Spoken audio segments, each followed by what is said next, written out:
My future not being canceled is in your hands like a tiny baby bird. Right.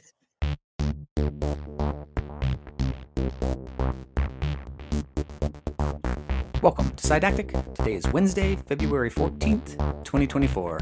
I'm your host, Dr. Ryan O'Leary. I'm a fourth-year psychiatry resident in the National Capital Region. This is a podcast about psychiatry and neuroscience. I'm lucky today to be able to bring you an interview with one of my residency colleagues, Dr. Zac Brooks, who is passionate about serious mental illness. What is serious mental illness, you might ask? Well, that's one of the things we're going to discuss, and you may be surprised when Dr. Brooks explains how it was first formally defined. Now I'm going to shamelessly ask that if you do find this podcast helpful or interesting or a good way to fill your morning or afternoon commute, could you please rate it in whatever app you're using? That would help me out a lot. Also, you can send me feedback by filling out a form at Cydactic.com, or you can comment on episodes on YouTube. Search for this podcast by typing @Cydactic into the search bar. Without further ado, I give you Dr. Brooks. Welcome to the podcast, Zac. Why don't you take a minute to introduce yourself to the listeners, and tell us a little bit about yourself. Hey, Ryan, thanks for having me. A little behind the scenes for everybody. Ryan and I are friends in real life. We're casually kind of chatting about topics that we're both interested in psychiatry, and felt like, you know what, we might as well record it because Ryan has a podcast. But these are the same kind of soapbox style conversations we would have on or off the air. In the parking garage every now and then. Yeah. That's true. That's true. I have kept Ryan from leaving to vent about something. My name is Zac. I'm also in the residency with Ryan. Similar disclaimer, this is all my own opinion. I'm actually another behind the scenes. I'm a big fan of the show. It's pretty cool to come on the show for something that you are already a fan of. And I'm particularly interested in serious mental illness. That's something that I've been passionate about for a long time. There's serious mental illness in my family. That's part of what got me interested in psychiatry in the first place. Some people in my family got access to behavioral health services and lived fairly functional lives. A lot of people did not have access to behavioral health services and have not been nearly as functional in and out of psychiatric hospitals, state hospitals, et cetera, jail, prison, et cetera. So I've seen directly firsthand the effect that access to psychiatric services, particularly for people with serious mental illness, can do. And that's what made me interested in psychiatry. It's what made me interested in serious mental illness, which I keep using that term. We can talk more about that later. Yeah, I was gonna interrupt you and say, so casually, if people say serious mental illness, I think people kind of get this idea of, okay, that's a bad one, right? That's something that affects people's lives a lot, probably. But I'm sure there are other definitions. And you had mentioned getting services and things like that. So I think there are specific definitions that are important when you're talking about how people get services or how things get funded by the government. Yeah. And again, I think for behind the scenes for the listener, this is what I mean, that this would be a conversation that we would have anytime because it's just going already. But yeah, so there's two terms that sometimes are used interchangeably: PSMI, which is persistent serious mental illness, and then serious mental illness. And sometimes those are used interchangeably. Long story short, we're talking about mental health conditions that cause a significant amount of functional impairment in multiple avenues. That includes occupational, social, personal, relationships, etc. So this term actually, the concepts behind this have been known for a long time, right? For millennia, people have described in various writings people who, in old days, they used to say maybe cultural things such as had demons or witches. And then later on, people would say that they were odd or, dementia precox even, right? Early onset of dementia is what it appeared like. Catatonia has been noted for hundreds of years. And so, but the term serious mental illness actually came in 1992. That's the first time it was brought together as a concept. And like a lot of things, it was brought together because of funding. The Alcohol, Drug Abuse, and Mental Health Administration Reorganization Act of 1992. It's a big mouthful. I'm a psych history nerd, so I think it's kind of a cool aspect. And Ted Kennedy was the person who presented that and was kind of the main sponsor. And it was almost 30 years, it was 29 years after his brother introduced the Community Mental Health Act, which was well-intentioned, but kind of is how we ended up where we are today when it comes to people with serious mental illness. Explain what you just meant by that. Yeah. Another behind the scenes, I would say, Ryan has 3 podcasts from December that are related to schizophrenia, antipsychotics, anti-psychiatry, et cetera, that are related to antipsychotics. And I think that I see our discussions, honestly, as like a continuation of your podcast already. So I would highly encourage you to go listen to those. But one of the things you mentioned is like in the early 1950s, chlorpromazine or thorazine was first discovered, right? It was discovered in France accidentally, right? They were looking for things to help with surgery anesthesia and help to sedate people. And they're like, well, they're not that sedated for surgery, but people who were manic seem to be calmer now. It is it's kind of sad that most of the drugs we give, at least the classes, were accidentally discovered. Especially in psychiatry. Exactly. Yeah. Go ahead. So, and when we say serious mental illness, I'm going to do more of a definition later, but I want you to think about things that are so disabling that you are likely not able to function on your own without significant support. Schizophrenia, bipolar 1 disorder, schizoaffective disorder. It's not quite that narrow. We'll talk a little bit more about the actual definition, but just things that would cause such significant functional impairment, particularly pre-1950s medication, that you are likely not able to live on your own. So for hundreds of years, we have people who, when they became sick, quite sick mentally, with mental illness in some regard, they would become institutionalized or hospitalized and potentially for the rest of their life. And for a while, that was very prison-like, right? Even until like the 1800s, where people finally unchained from the walls and things like that. And, there's a lot of kind of dark history of things that they tried. We don't need to necessarily get into that right now. We can at some point if you want, but, pouring water on people and ice baths and insulin comas and, it's pretty inhumane things at times just because they didn't know what to do. But well-intentioned does not mean that it was right. Exactly. So we get into like the 1950s, chlorpromazine, thorazine is developed. And in America at that time, there's 500,000 people are institutionalized. And the interesting part is that like there would be people with advanced Alzheimer's dementia in their 70s next to a 22-year-old with bipolar 1 mania, but we didn't have treatments for either. So we just would put anybody who the families felt like they couldn't live at home would just go there. Chlorpromazine and antipsychotics starting to be developed in the 50s totally changes the game, right? People in France and in Europe, to start with, get medication and they leave. They go home. They haven't seen their family in a decade and they come back and the family's like, oh my God, you look a lot similar to what you used to look like.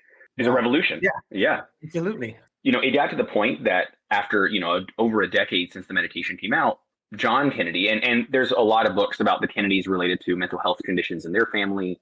One of the ones that was that their sister is kind of like was hospitalized, I believe, at St. Elizabeth's in DC at one point.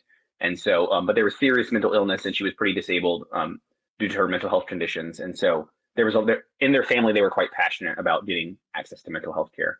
And the Community Mental Health Act was designed essentially to try to say, hey, we now have medications that can help a lot of these people no longer need to be, again, it was literally called institutionalized, not even hospitalized, because you go there and you're there they wouldn't expect forever. You to get treated, you just stay there so that you don't bother anyone else. Correct. Yeah. Yeah. You might just roam the grounds, or anything like no one's necessarily saying that you're like getting better or even staying the same. You're just not, your family couldn't take care of you and now you're removed from them. And the ones that cost more money probably provided more comforts, and freedom for the, I guess, did they call them patients or did they call residents? It depends on where they were. Depending on the institution, some of them hardly even had physicians, right? Some of them literally were psychoanalysts or if they were physicians, they weren't practicing with medications. And so, yeah, I was listening to a story of this journalist who got herself committed in New York City to one of their asylums for women. And she had a hard time getting out. But when she finally did, she did it just to get in there and see what it was like. And she wrote about it afterwards, and it was pretty awful. Yeah. These were frequently not well taken care of locations.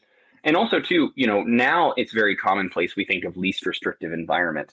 But for a lot of people, that seemed like at the time that was the least restrictive because families were concerned, hey, if this person is roaming around if grandpa or grandma's roaming around, they may get hit by a car, or they may, trespass, or, and we don't know what to do, right? And I think a lot of times, again, well-intentioned families just, we don't know what to do. And so they would go there. But least restrictive environment, now that there's medications, the idea is that maybe people don't have to be institutionalized for the rest of their life, which is well-intentioned. That's great if you can go home and live in society again. The problem is that the idea behind the Community Mental Health Act of 1963 was to take the funding, 500,000 people institutionalized approximately. Obviously, not all of them are going to be removed, but even if it was 300,000 or 400,000, like that's a significant amount shifting to communities. The idea being that funding would then go to community mental health centers. That was the premise, is that, and in fact, you'd think it would be even cheaper because you're keeping people full-time 24 hours a day. And so in an ideal world, now we can move people to community mental health centers. We can maybe even see more people, and we can get them more services and all these kind of aspects, but then they can go home and live with their family and not have to be in again, for all intents and purposes, an institution, depending on where you were. I don't think that happened. Right? Correct. What Exactly. happened? Essentially, what happens frequently with well-intentioned cost saving while also trying to improve care, it's very hard to do both at the same time. Congress, not even being partisan, but just in general, if you're spending millions or hundreds of millions of federal dollars on mental health services because you have to, because there's a certain amount of people that are here full time. Now they go into the community. Well, do we need the same amount of money? Right. The premise was that the same amount of money, the same pot, would just be transferred into community mental health. And that was going to provide so many services.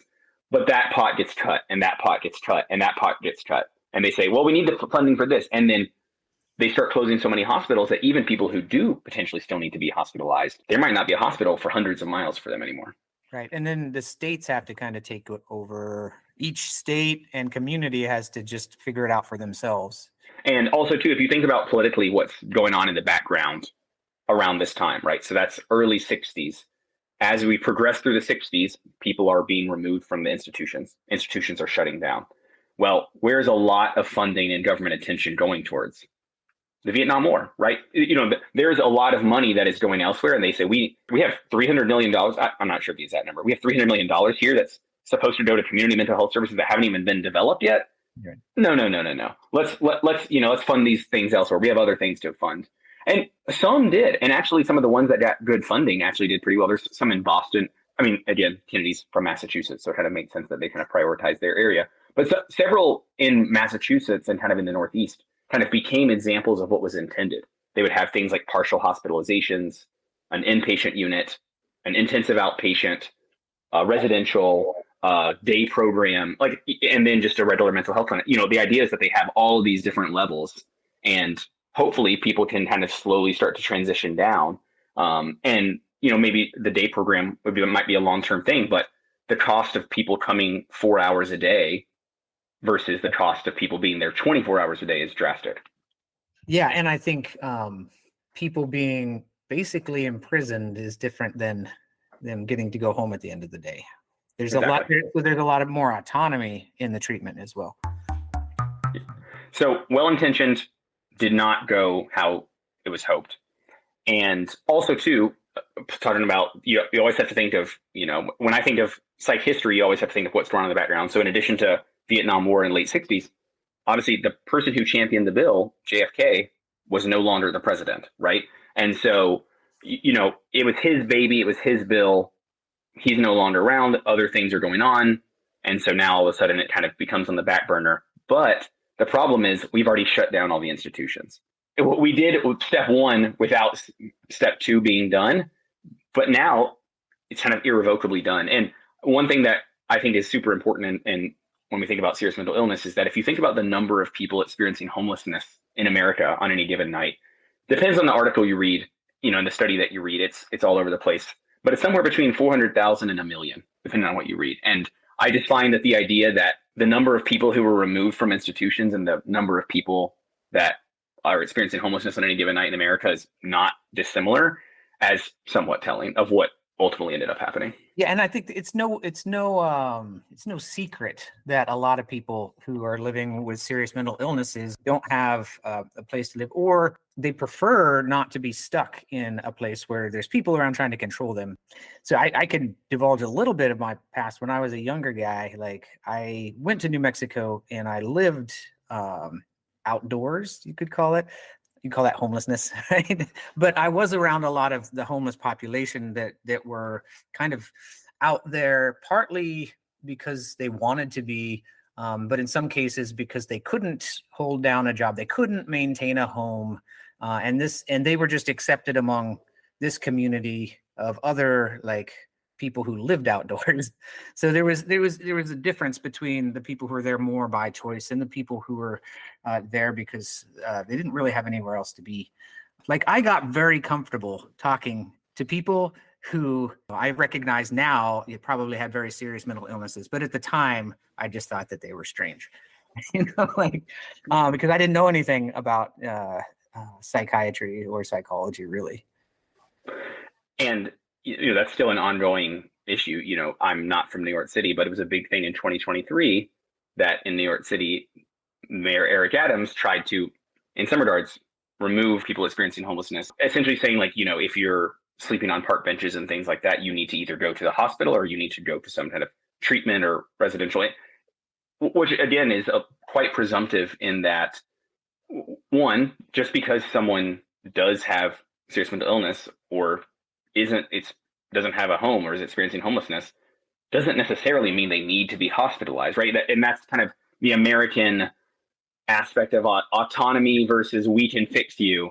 Right. That is to just try to force them into a situation that you think that they should want instead of allowing them, yeah, like you said, autonomy. And I don't want to make anyone out there think that I'm saying most people who are experiencing homelessness choose it. That's not what I'm saying at all. We just assume things about them, assume what they want or need. We also too in America we have certain aspects of our social safety net compared to many other first world countries that are quite limited, and so we tend to use the mental health system to provide many social safety net services that in other countries would be provided by a better urban development group or a better housing group. And so, for instance, it's not uncommon in city hospitals and community hospitals for people who are experiencing homelessness to come in and they may report some suicidal ideation or homicidal ideation, and because of that they need to be admitted or they merit admission and they're voluntary, and that tends to spike around really bad seasonal at times, right? There's a huge ice freeze, things like that, and people can get. I've heard physicians say kind of like, oh, they're here for, this is an insulting phrase, but I'm just kind of saying attitudes I've heard. People say, oh, they're just here for 3 hots and a cot, right? The idea that like, oh, there's bad weather, so that's why they're coming in. And that may be true, but we don't have a social safety net system that provides other alternatives, right? If you come to the ER and you don't have something that merits admission, they're just going to kick you back out. We don't have, in other countries that doesn't, for instance, New Zealand, they don't hospitalize people for kind of passive SI unless they want to kind of come in.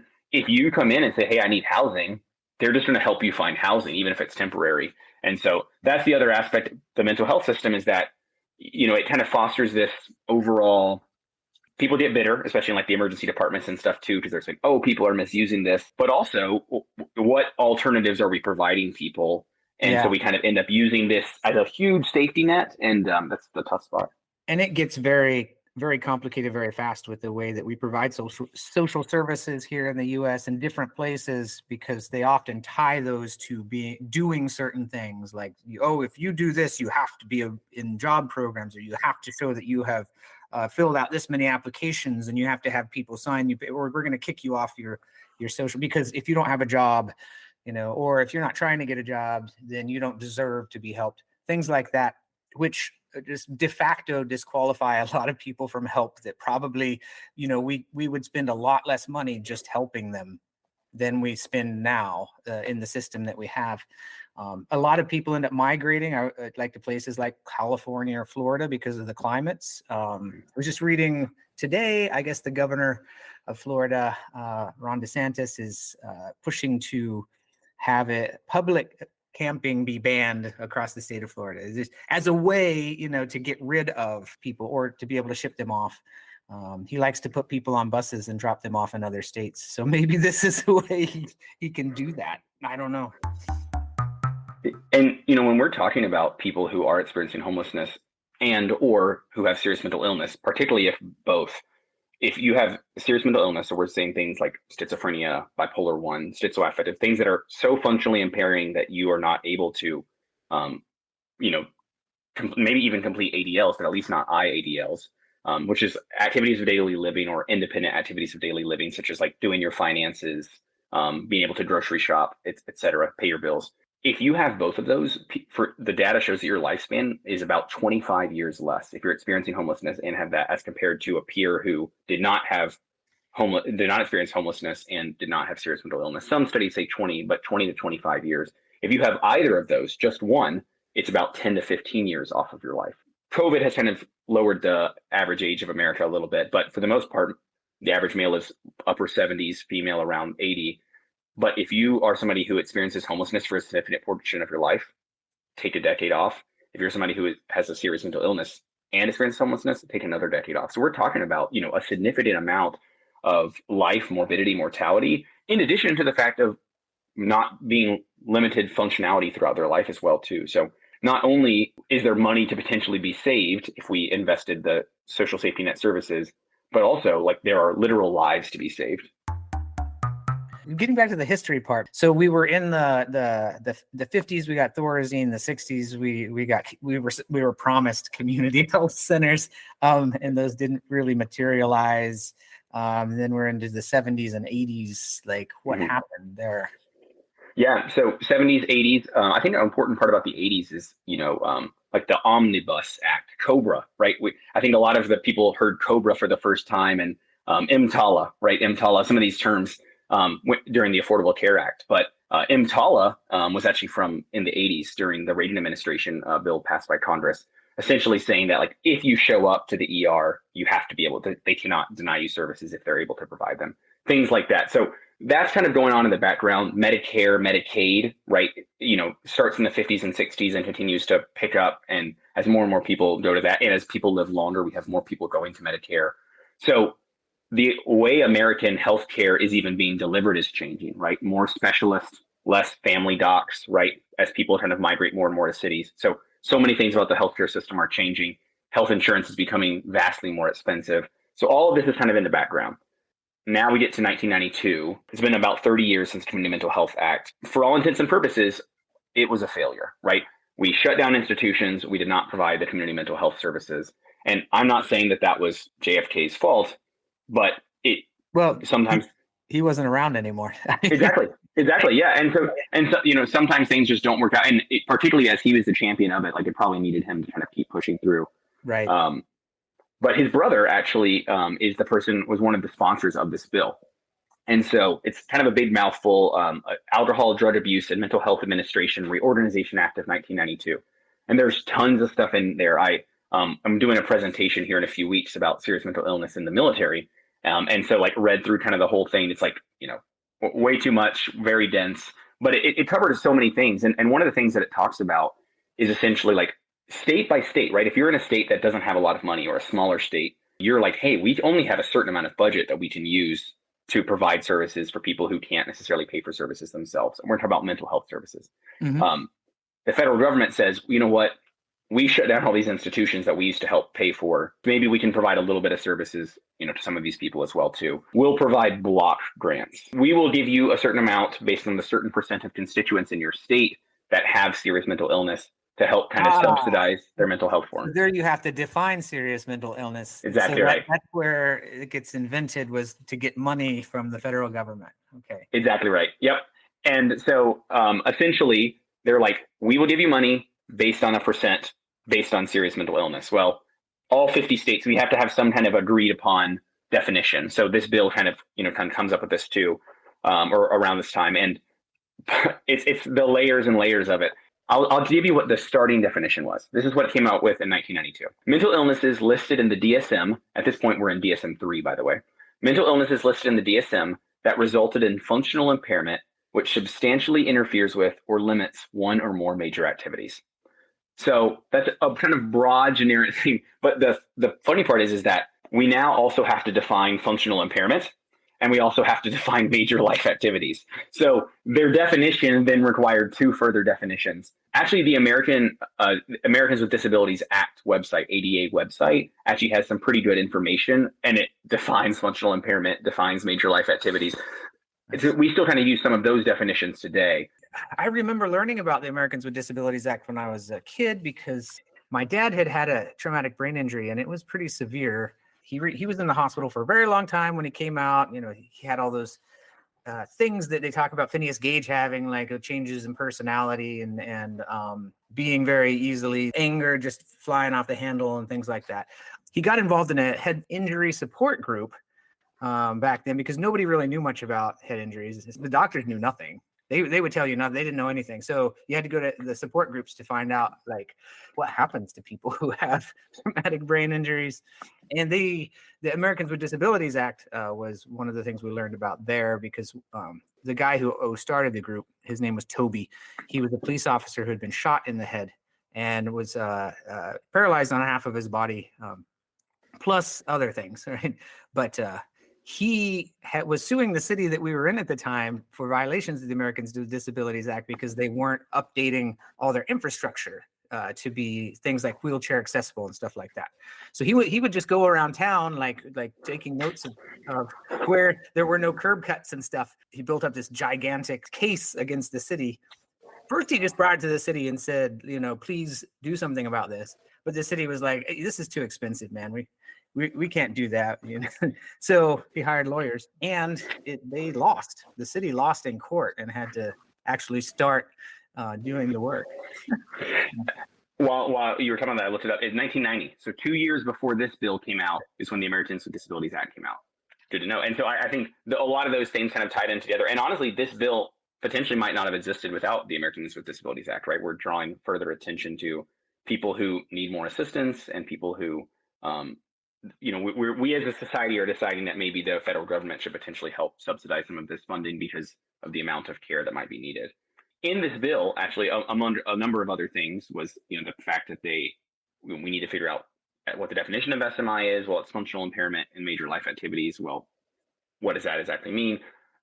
Also kind of random, but also in this bill was the SINAR amendment. And that's actually what upped the age of tobacco sales to 18 at the time, federally. And then 2019, it became 21. So, but it's actually interesting that, I think it was more state by state potentially, right? I think, if you lived in a tobacco state, you're smoking at a very young age. My great grandpa started smoking when he was 7, right? And so East Tennessee. When I was a kid, I would go over to friends' houses when I was in grade school, and they chewed tobacco. My friends, they'd be playing video games, spitting tobacco at a can, and it was disgusting because the floor is covered in tobacco spit. But so it's interesting just what all this bill kind of covered, right? That's what happens when you have a 100+ page document.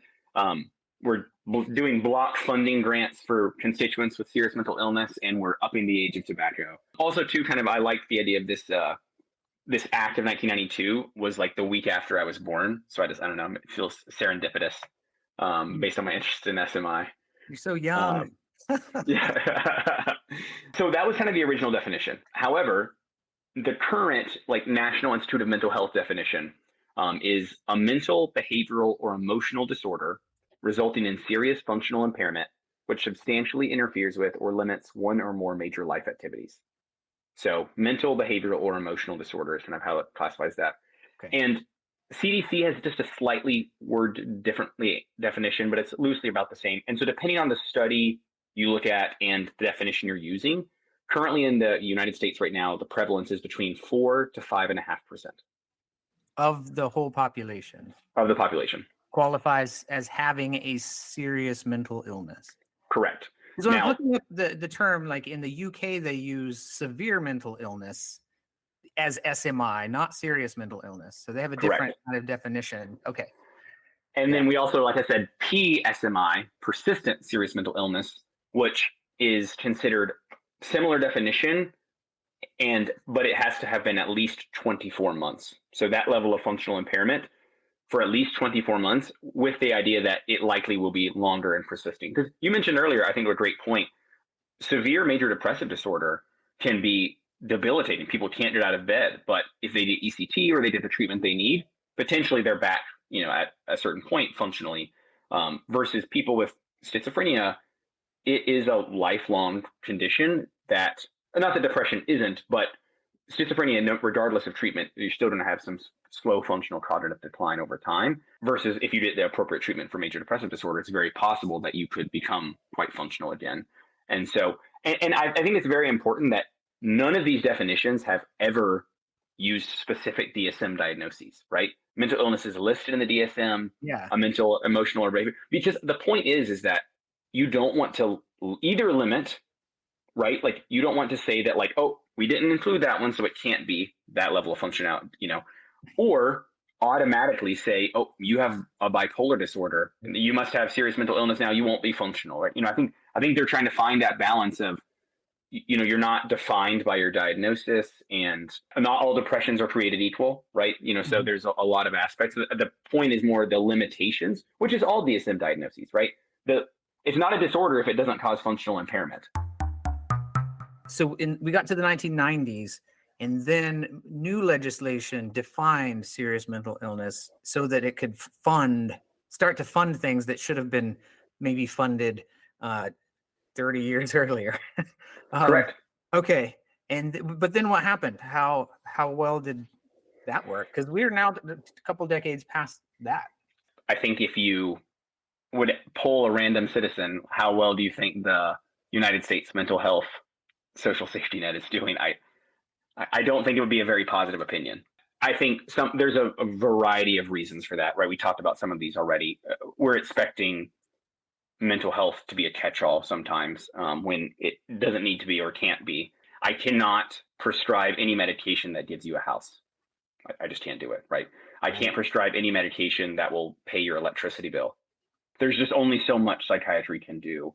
And it needs to be kind of more of a collaborative system. Actually, a little bit of a shout out to, there are cities and there are regions that have done good jobs using a collection of federal, state, private, nonprofit blends. I think any state that's we're feeling like they're going to get a lot of their funding or most of their funding for their mental health services from the federal government alone, and they're not willing to spend on it, is going to have problems. Well, also, I mean, that's just sort of, to me, the closer you get to the community that you live in, the more appropriate, the more actual knowledge that people are going to have as to what works there, right? And so the people in those communities need to be involved in coming up with the solutions and doing things that work there, and there also will be able to be the people who see, well, this strategy didn't work here, so they can rule things out and try something different. Whereas if you're just doing something that, well, they said at the NIMH that this is the best way to go, maybe that doesn't fit your community so well. I will say a couple of highlights that I think both like an example of a couple of things that people have done well or regions have done well, and examples of further legislation that has helped. The Affordable Care Act, people have all sorts of opinions because it became political, like many things in America. As far as mental health services go, really changed the game as far as making things. This is a very incredible oversimplification, but as far as mental health services go, they were able to kind of define the idea that mental health conditions can be just as debilitating and just as real as physical health conditions, which we all knew, but insurance companies were not reimbursing that way. The Affordable Care Act said, essentially, if somebody has a condition that merits DSM criteria and is causing functional impairment, insurance companies, you need to reimburse as if that is any low back pain or headaches or anything else. Not that you're going to bill at the same level of a cardiologist or anything like that, but it totally changed the game, because here's part of the problem. Even with mental health subsidization, if nobody takes Medicare or Medicaid because the reimbursement rates are so low, then it doesn't really help, right? Yeah. And that can be a common problem, is that reimbursement rates for insurance companies are so low that people say, I'm not going to take your insurance, even though you have insurance. That's a definitely a problem around the area that we work in right now, trying to find psychiatrists that actually take insurance at all in some cases. And it's not just psychiatrists now. I've read a lot of personal statements of people writing on their own blogs, doctors saying, I can't take Medicare or I can't take Medicaid because I can't survive in my business. I don't know. This is people's anecdotal experiences. So I don't know how big the burden really is. Along those lines, when I was in medical school, one of my rotations, it was a part private practice, part hospital rotation. And in their private practice, one of the physicians was not a psychiatrist, by the way, different specialty, but they were trying to teach a little bit about the business side of medicine. And in their practice, they had a percentage of that we cannot take more than X percent of patients with Medicare or Medicaid because we are then going, essentially losing money. Like we have to take a certain percent because and same thing with hospitals, right? In order to get federal funds, you have to take Medicare, Medicaid, but there's a certain percent that kind of allows for things to be reimbursed. So obviously the Affordable Care Act did not solve everything and did not all of a sudden make a magic pill, magic potion, but it did provide some incentive. And for people who have, your average health insurance, if you had Blue Cross Blue Shield or Aetna or Humana, and I don't endorse any of these, I'm just naming some big ones that I've, see commercials for. If you have any of those and a decent plan, you would be shocked if you were not able to find some kind of behavioral health services. Maybe not a psychiatrist, but a social worker or a therapist or something at this point, right? Yeah. 15 years ago, that was not the case. You would have to have the top tier plan, and even then, you still might not be able to. So that definitely is a big change. Wow. Yeah, I was not quite aware of that. So yeah, it's important. I do see the change though in just the insurance as basically like when I was younger, I just assumed because my family didn't have much money and I didn't have a job that made much, that I just wasn't one of those people who wouldn't have insurance. I didn't even think about it. I wasn't like, I deserve insurance or, I just didn't go to the doctor ever. So, but people have a totally different expectation now. Now they think of it more as a right, or at least as something like one of those basic things you need to provide for yourself and your family. And that actually ties into, I was talking about the significant decrease in life expectancy in people that have been diagnosed with serious mental illness. It's very rarely the mental illness that kills them, right? It's the other chronic health conditions for which they are not receiving treatment, potentially because of their serious mental illness, right? If they're paranoid and they don't want to go to the doctor because they're paranoid, or their last time they went to the doctor because their stomach hurt, they were involuntarily hospitalized because people were like, oh, you're talking to yourself. Well, they're allowed to talk to themselves. They're not here for that. They're here because their stomach hurts. And so now they avoid care, or, they have all sorts of feet injuries, particularly people experiencing homelessness and things like that. Right. And so frequently, we see the life expectancy decrease and we think, oh man, this must be just such a morbid and mortality inducing condition, which it is, but it's not exclusively because of that. It's all the ramifications that go on by mental illness being untreated leads to these, downstream effects. So we got to the point where now we're finally, it seems like, we're funding mental health in this country, like at least at a very basic level. We decided that you need to do that. So we're doing that now. Sometimes, like when I refer patients out and they go to certain places, let's just call them residential treatment, then they come back. I kind of ask them what went on. I review their records. I see what happened. They got started on 5 more meds and 3 diagnoses, but nothing in the records I got back lists a single reason why they were given those diagnoses. To me, it feels like these places are like, okay, now that we can charge insurance companies more, we're doing for-profit mental health care where we just run people through a grinder, give them a diagnosis we can bill for and a medication to match it so that, it looked like we're treating people, and then send them out. Have you ever got the same feeling before? Absolutely. It's unfortunate, but like a lot of, so the Affordable Care Act was very helpful in that it said there's some aspect of parity. Mental health and physical health conditions both need to be reimbursed by insurance, right? However, if you are a primary care doc seeing somebody for bread and butter low back pain, that is not the same billing as a cardiologist seeing somebody post-stent that has atrial fibrillation or, fill in the blank, some other condition, right? That's a level 1, 2, or 3 billing versus a level 5 billing. And if people who aren't familiar, the basic insurance has a 1 to 5 billing scale, which over the course of a day, if you're seeing 10 to 20 patients, is exponentially a lot of more different amount of money. Generalized anxiety disorder, major depressive disorder, moderate. The most common things that we see, you would have to do a lot of documentation to be able to argue that that's a level 4 or level 5. Now, major depressive disorder is severe with psychotic features, major depressive disorder and with significant catatonia, some significant amount of functional impairment, sure. But the billing aspect, and again, I'm not saying that people are doing it just for money and for profit.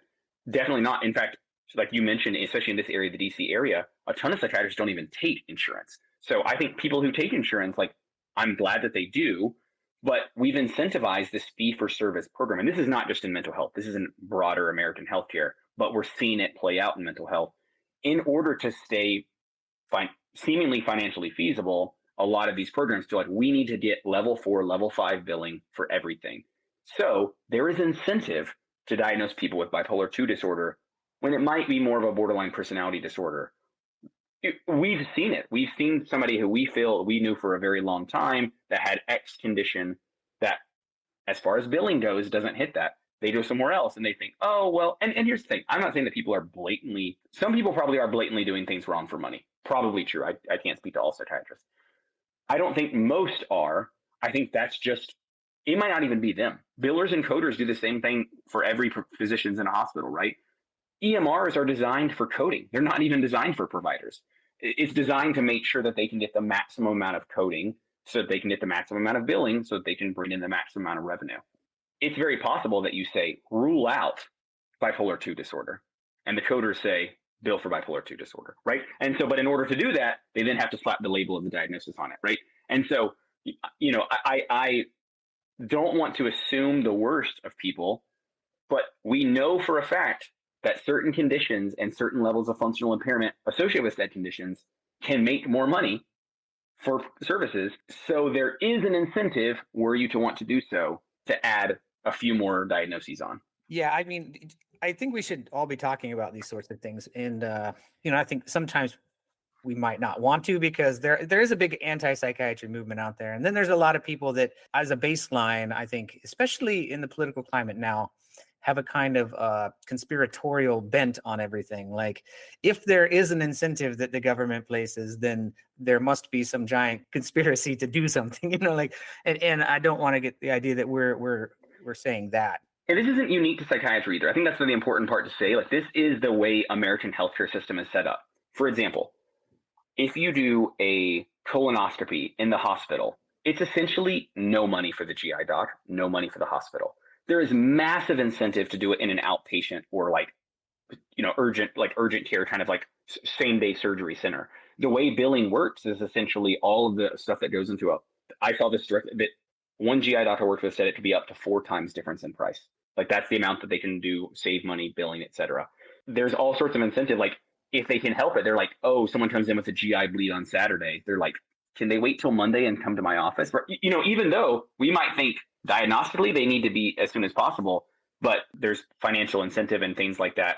It's not unique to psychiatry. I think that's the important part, is that, like, yeah, there is an anti-psychiatry movement. Psychiatry is more difficult in some regards in that we don't have as much objective lab data as compared to, right? It's really hard to bill for rheumatoid arthritis if you don't have the markers for rheumatoid arthritis, right? Like, you either do or you don't. Someone if you've been through, say, my hands are stiff, and then get a diagnosis of rheumatoid arthritis. Exactly. But if you say, my mood is low and things have been tough, and sometimes I think about not wanting to be here anymore, and my appetite's changed, and I do think about things I wish I would have done differently, and you list all these things, it could be an adjustment disorder, right? Like, life's been tough. It could be depression too, right? And the incentive financially is to say, well, let's put the one that would be more financially feasible. Again, not unique to psychiatry. I criticize the way we diagnose things a lot in the podcast, but I don't. I know, I'm a fan. I listen. Right? I don't do it with the intention of like, psychiatry sucks, but trying to figure things out better, to be a better diagnostician myself. could you talk a little bit more about maybe the history of serious mental illness, or do you have some kind of personal anecdotes of your own that you think are especially, I don't know, either powerful or like affected you or something? I think also too, like the longer aspect of like history of mental illness. I think I actually have like a presentation I've done on that at some point, which I can maybe find and bring back for next time. For anybody who's listening, we're planning on this being a multi-part series. As many times as Ryan will have me, I'll be on. I'm starting to think that it's going to be very frequent, because it's going to be a lot less work for me to just talk and then edit than it is to try to like do all this reading and like write something out and try to organize my thoughts, which I'll talk about this next time, but I'm doing the public service psychiatry fellowship with the University of Pittsburgh, which is focused on community mental health, serious mental illness, and providing care in like resource limited settings, how to maximize that. Sorry it took me so long to get on here. I knew once Pandora's box was open, though, that it was just going to be, part one of question mark. Well, Dr. Brooks, thank you for coming on the show. We will have you back for sure if you'll have us. Dr. O'Leary, it's a pleasure. Thank you again. Like I said, I'm a fan of the show, so if it's just me listening, that's fine. I'm happy to do it.